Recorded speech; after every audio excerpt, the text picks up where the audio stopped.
I saw so many people online saying, these riots are disgusting. This is not how a society should be run. You do not loot and you do not burn and you do not, this is not how our society is built. And that actually triggered something in me where I was like, man, okay, society, but what is society? And fundamentally, when you boil it down, society is a contract. It's a contract that we sign as human beings amongst each other. We sign a contract with each other as people, whether it's spoken or unspoken, and we say, amongst this group of us, we agree in common rules, common ideals, and common practices that are going to define us as a group. That's what I think a society is. It's a contract.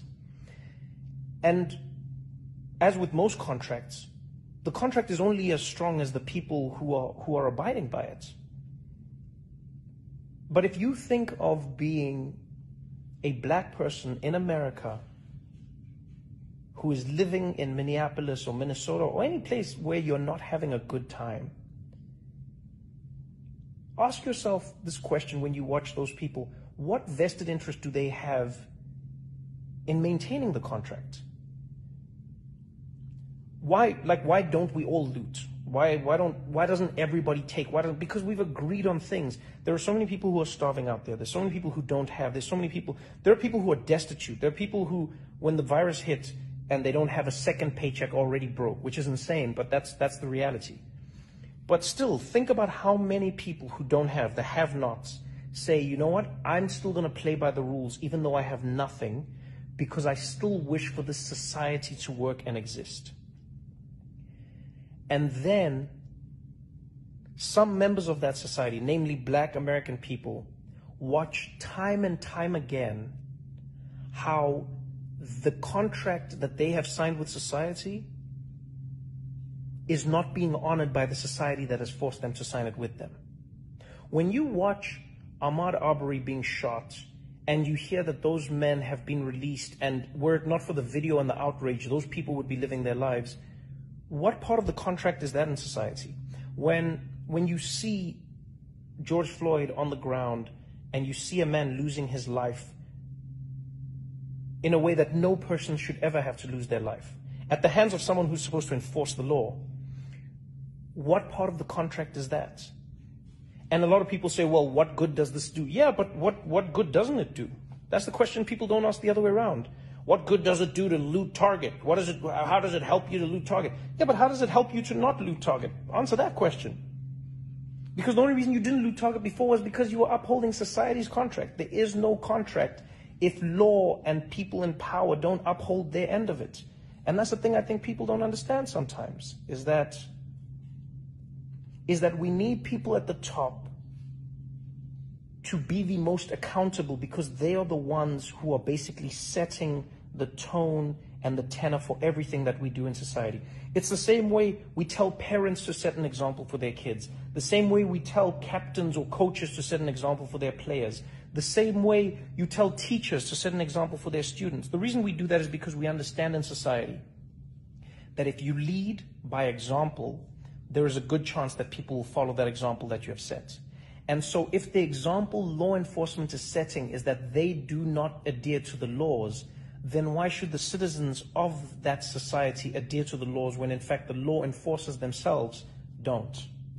When you are a have and when you are a have-not, you see the world in very different ways. And a lot of the time people say to the have-nots, this is not the right way to handle things. When Colin Kaepernick kneels, they say this is not the right way to protest. When Martin Luther King had children as part of his protests in Birmingham, Alabama, people said having children as your protest is not the right way to do things. When he marched in Selma, people said this is not the right way to do things. When people marched through the streets in South Africa during apartheid, they said this is not the right way to do things. When people burn things, they say it's never the right way, because there is never a right way to protest. And I've said this before, there is no right way to protest, because that's what protest is. It cannot be right because you are protesting against a thing that is stopping you. And so I think what a lot of people don't realize is the same way you might have experienced even more anger and more just visceral disdain watching those people loot that Target. think to yourselves, or maybe it would help you if you think about that unease that you felt watching that target being looted.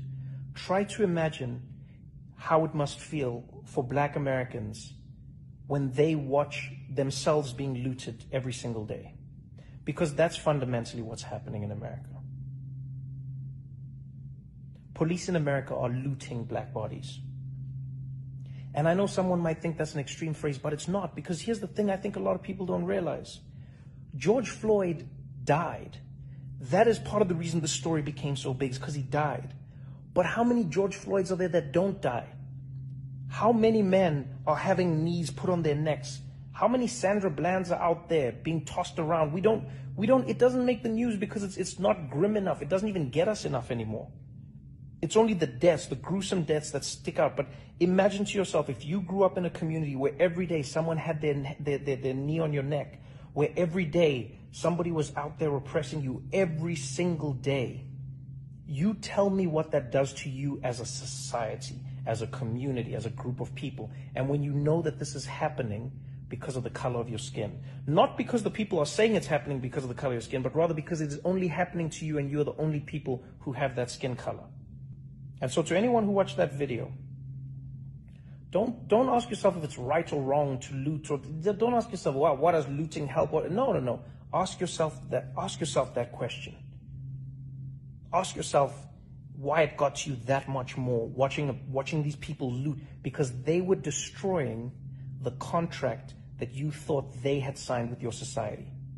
And now think to yourself, imagine if you were them watching that contract being ripped up every single day.